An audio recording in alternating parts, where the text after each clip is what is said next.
Hai semuanya, kali ini Mimin akan membawakan alur cerita Donghua yang berjudul Perfect World.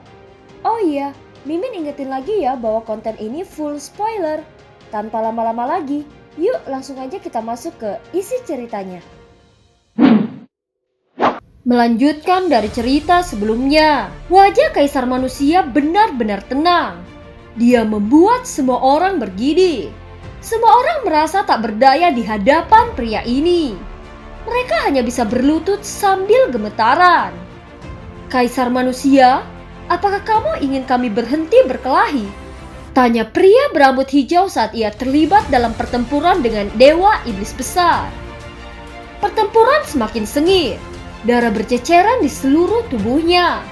Kakek 15 tidak dalam kondisi yang lebih baik. Saat ini dia menderita luka yang tampak mengerikan. Pakaiannya berlumuran darah dan luka-lukanya tampak parah. Pakar Danau Roh Iblis, kamu sudah melewati batas. Kamu seharusnya tidak berada di sini, ucap Kaisar Manusia. Semua orang terkagum. Danau Roh Iblis adalah tempat yang sama hebatnya dengan pegunungan Divine Archive. Dan keduanya dihuni oleh burung-burung ilahi dan binatang buas berdarah murni. Ini hanya tubuh spiritual yang hancur yang ada di sini. Tubuh asliku tidak ada di sini. Jadi pernyataan itu tidak sepenuhnya benar, ucap pria berambut hijau. Semua orang menjadi terdiam. Itu hanya tubuh yang hancur. Namun masih bisa bertarung dengan Dewa Iblis Besar seperti ini. Seberapa mengerikankah tubuh aslinya? Sudah jelas bahwa begitu dia muncul, dia akan mengungkapkan kekuatan yang mengejutkan dunia. Kalau begitu, pergi dari sini, ucap Kaisar Manusia berbicara dengan cara yang sangat otoritatif. Memaafkannya bukanlah tidak mungkin, tetapi dia harus menyatakan kesalahannya dan diusir dari Martriar Imperial Manor, ucap pria berambut hijau itu. Orang luar bahkan berani memberi perintah. Kamu siapa? Ucap Dewa Iblis Besar. Seperti yang kamu lihat dengan jelas dia mencari kematian, ucap pria berambut hijau yang ternyata pakar dari Danau Roh Iblis sambil memandang Kaisar Manusia dan mencibir. Kamu baru berkultivasi selama 100 tahun atau lebih. Apa yang memberikanmu kualifikasi untuk bertindak begitu arogan di depanku? Jika kita terus berjuang, siapa yang tahu siapa yang akan mati? Ucap Dewa Iblis Besar. Kaisar Manusia, apakah kamu melihat ini? Pertempuran ini harus berlanjut. Kamu tidak bisa menyalahkan ini padaku, ucap pria berambut hijau. Baik, ayo berjuang sampai akhir, ucap Dewa Iblis Besar. Kaisar Manusia berdiri di sana dan menyaksikan mereka bertarung. Dewa Iblis Besar terluka. Satu-satunya lengannya terpukul dan bahunya hampir tertusuk. Setelah pertempuran dimulai, semuanya harus diselesaikan. Hidup dan mati kamu akan diserahkan pada nasib, ucap Kaisar Manusia. Hahaha, bagus. Pria berambut hijau itu tertawa keras. Ayo mulai, ucap Dewa Iblis Besar. Pria berambut hijau itu menutup langit. Dia memanggil beberapa tulang yang membentuk perisai cahaya raksasa. Ini dilakukan untuk mencegah Dewa Iblis Besar melarikan diri. Dewa Iblis Besar menyaksikan ini dengan mata dingin dan tidak mengucapkan sepatah kata pun. Meskipun banyak luka di tubuhnya, dia masih terus berjuang. Pertempuran antara keduanya telah mencapai tahap yang sangat sengit, dan keduanya berlumuran darah. Kekuatan semacam ini benar-benar mengejutkan semua penonton. Semakin kuat makhluk Danau Roh Iblis itu, semakin membuktikan kekuatan mengerikan Dewa Iblis Agung. Pada saat ini kelemahan Dewa Iblis Besar hanya memiliki satu lengan. Dia sekarang dalam posisi bertahan saat lawannya menyerangnya dengan serangan. Tiba-tiba lengan bajunya yang kosong hancur berkeping-keping. Satu tangan tidak cukup untuk melawan musuhnya. Apalagi yang bisa kamu gunakan untuk bersaing denganku, ucap pria berambut hijau itu. Jangan terlalu memikirkan dirimu sendiri, ucap kakek 15 meraung kembali. Dewa Iblis Besar sekarang berjuang dengan semua yang dimilikinya. Beberapa tubuh rohnya bergerak untuk secara bersamaan menyerang pria berambut hijau itu. Hahaha, aku dengar lenganmu dimakan oleh pisir. Sekarang kalian semua adalah milikku, ucap pria berambut hijau itu. Pada awalnya dia berpikir bahwa dia dapat dengan mudah menyingkirkan dewa iblis besar. Tetapi dia tidak berpikir bahwa dia akan bertarung sampai sekarang. Mereka berdua bertarung tanpa memperdulikan hidup dan mati.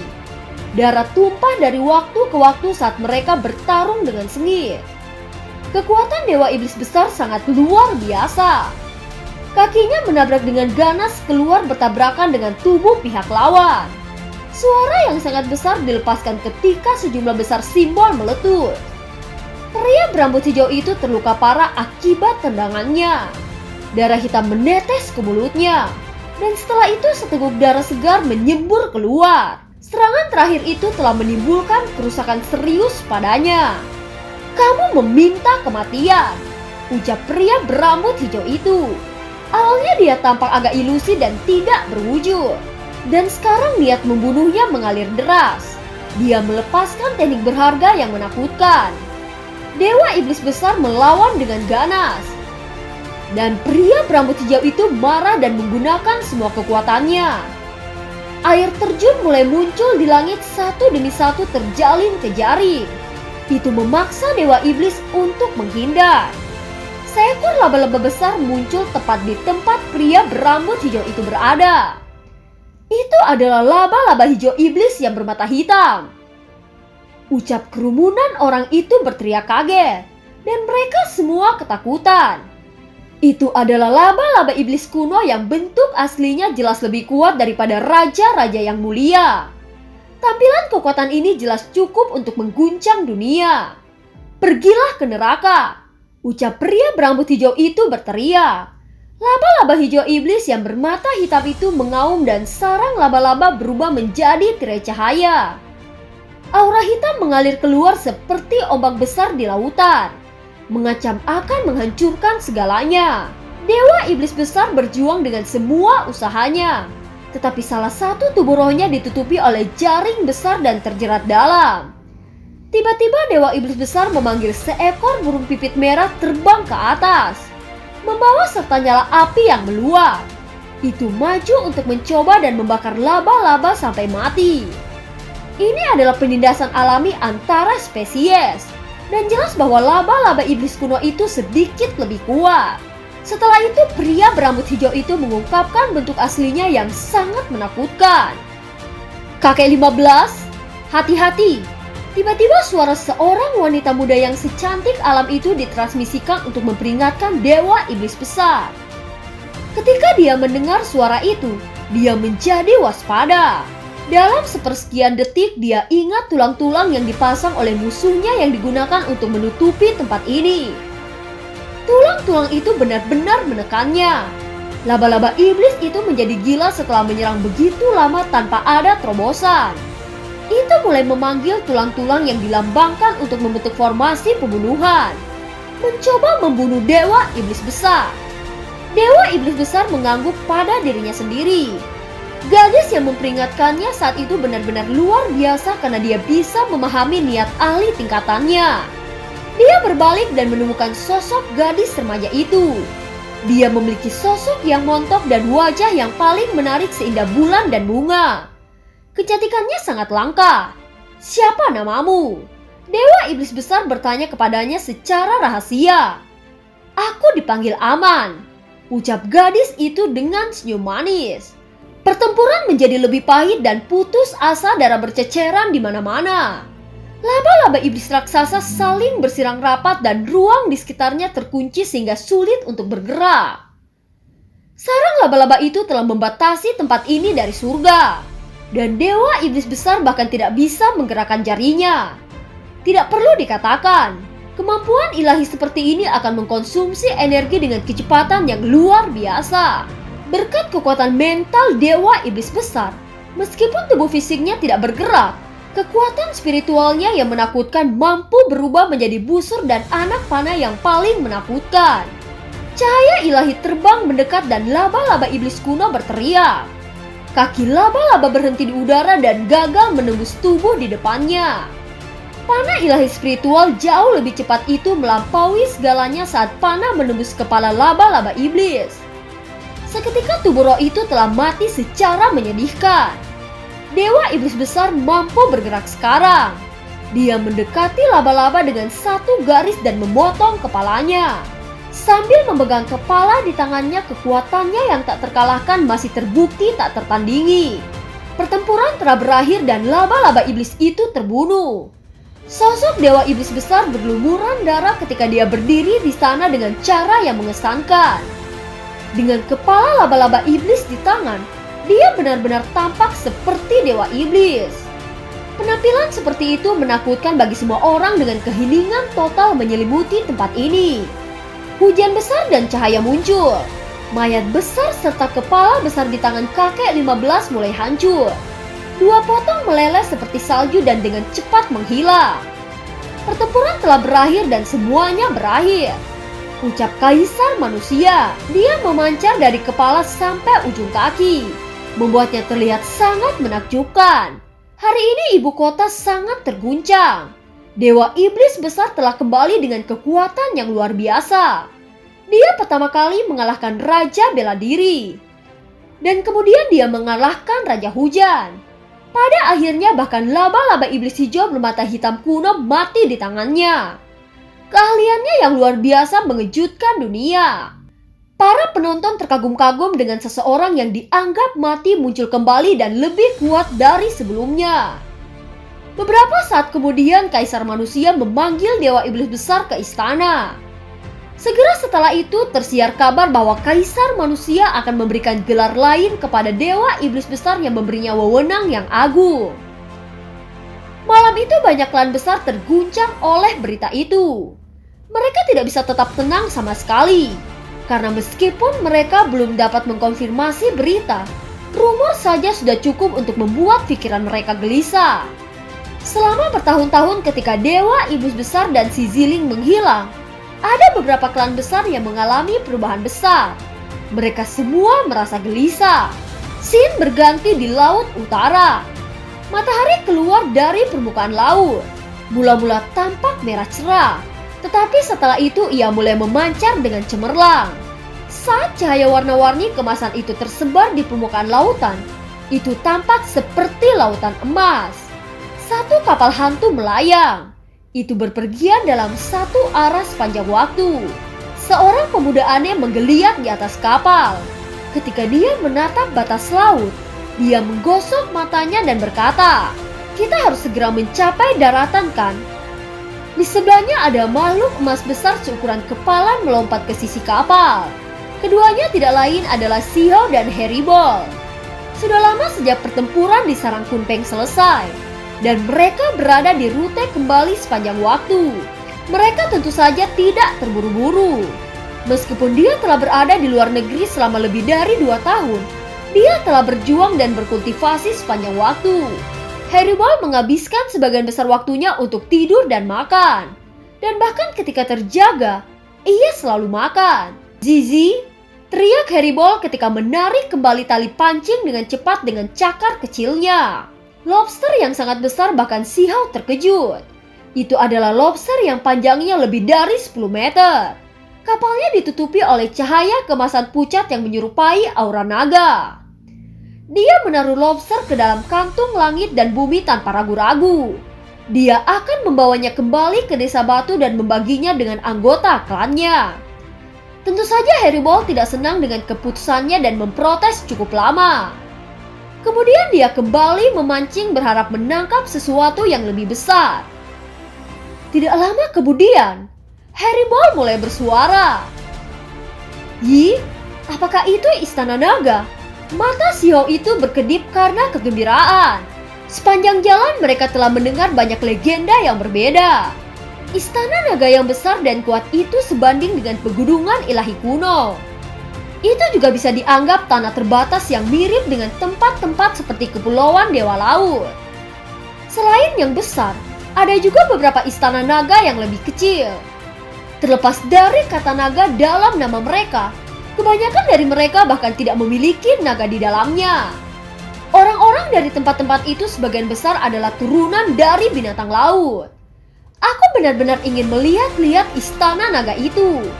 Kita hampir keluar dari Laut Utara, namun kita masih belum tahu seperti apa mereka di dalam. Gumam Xiao. Zizi, ucap Haribol menunjukkan persetujuan. Mari kita melihatnya.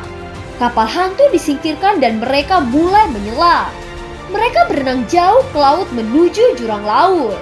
Mereka mengikuti di belakang binatang laut itu, menyelam lebih dalam ke jurang samudra.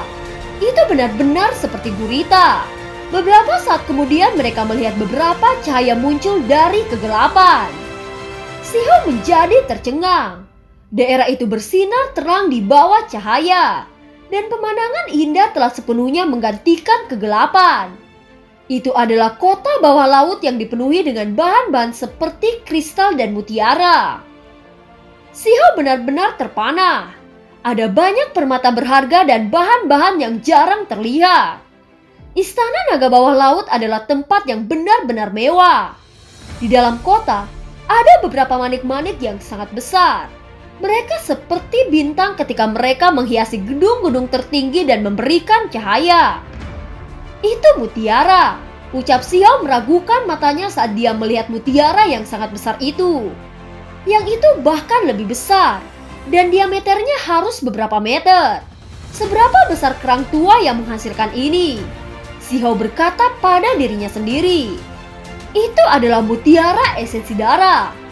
Xiao membelalak matanya lebar-lebar ketika dia melihat mutiara di atas gedung pencakar langit. Itu bukan mutiara biasa, melainkan sesuatu yang diproduksi oleh kerang yang dibudidayakan secara mendalam.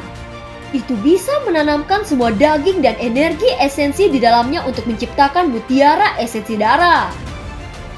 Itu adalah harta berharga hanya dari esensi spiritualnya saja. Itu bisa menghasilkan kekuatan ilahi paling murni yang bisa langsung diserap oleh tubuh manusia. Tercatat dalam teks-teks kuno bahwa mutiara esensi darah seperti ini adalah harta yang tak ternilai. Menggunakan sedikit bubuk mutiara ini saat meramu pil, itu bisa meningkatkan kemanjuran obat, membuatnya sangat berharga. Ocean Blue Essence. Segera setelah itu Xiao melihat kristal biru. Itu digunakan sebagai tanda pada bangunan kuno, dan cahaya biru memancarkan keindahan. Benda ini sangat langka dan berharga. Ketika memperbaiki artefak berharga, itu bisa sangat efektif dalam meningkatkan kekuatan benda-benda magis. Jika dibawa kembali ke tanah kering, itu pasti akan menggoda banyak kekuatan besar. Xiao akhirnya diperhatikan oleh penghuni tempat ini. Mereka tidak diserang, tetapi disambut dengan tangan terbuka. Istana bawah laut ini tidak dipenuhi oleh naga, melainkan mirip klan Putri Duyung. Sosok yang sangat cantik muncul. Dia memiliki ekor ikan perak yang melambai dengan anggun di air. Tubuh bagian atasnya berbentuk manusia dengan kulit yang putih pucat. Dadanya tertutup kerang, dan rambut biru panjangnya lembut dan cerah. Dia memimpin sekelompok Putri Duyung tanpa permusuhan. Sebaliknya mereka mengantar Xiao ke kota dengan ramah. Terima kasih telah menyelamatkan hidupku tempo hari, ucap gadis Putri Duyung. Selama pertempuran Sarang Kunpeng saat itu, gadis itu telah mencoba untuk melawan Mosa, dewa laut yang ganas dan tak tertandingi dengan syarat magisnya ketika dia membantai rakyatnya. Namun dia bukan tandingannya. Pada akhirnya Xiao bergerak melawan Moseng, dan nyawa gadis itu selamat. Keturunan dewa laut adalah musuhnya, dan menyelamatkan gadis itu bukan niatnya. Dia tidak menyangka bahwa mereka akan bertemu lagi di sini. Putri Duyung menunjukkan rasa hormat yang besar kepadanya, dan mereka semua sangat antusias. Apakah ada yang bisa aku lakukan untukmu?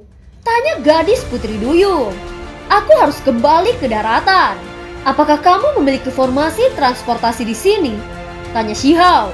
Meninggalkan Laut Utara itu mudah, tetapi setelah tiba di Great Westland, desa batu masih terlalu jauh. Aku akan memberimu beberapa harta, ucap Putri Duyung tersenyum. Benarkah? Mata besar Xiao berbinar, dan dia langsung tersenyum karena bahagia. Pada akhirnya dia diberi setumpuk bahan seperti mutiara, esensi darah, batu biru laut, dan pil naga. Yang semuanya merupakan bahan yang sangat berharga yang asli dari dunia bawah laut. Xiao tinggal di istana ini selama 2 hari. Dia sangat kagum dengan dunia seperti dongeng ini. Setiap bangunan diterangi seperti kristal. Dan mutiara adalah bebatuan yang tak seorang pun mau repot-repot melihatnya.